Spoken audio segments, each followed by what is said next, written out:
অন্যায় তো শেষই না।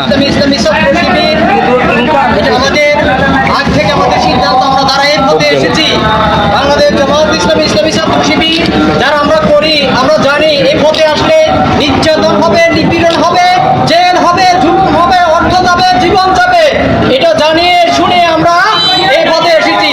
কিন্তু আমরা এই পথ থেকে পিছিয়ে যাওয়ার যদি হামলা করা হয়, হামলা দেওয়া হয়, গুম করা হয়, ইতিমধ্যে সবকিছু করা হয়েছে, কিন্তু জামাত ইসলামী ইসলামী ছাত্র শিবিরকে এই বাংলার জমিন থেকে থামিয়ে দেওয়া যায় নেই।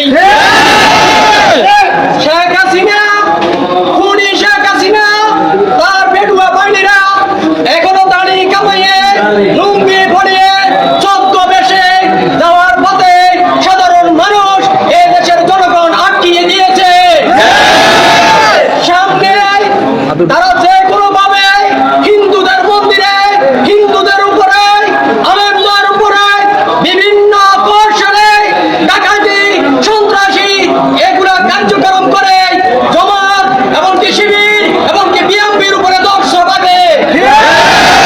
এগুলো আমাদের সচেতন বাংলাদেশের সকল নাগরিক, এদেশের বাংলাদেশের সকল নাগরিক সচেতন থাকতে হবে। যেখানে আমলকে পাওয়া যাবে এসব দুর্ঘটনা এমনকি ষড়যন্ত্র, সেখানে কোনো পিটানি হবে। সম্মানিত এলাকাবাসী, সম্মানিত ভাইরা, দীর্ঘ সময় আপনারা কষ্ট করেছেন, আল্লাহর কাছে শুকরিয়া আদায় করি। আল্লাহ যেন আমাদের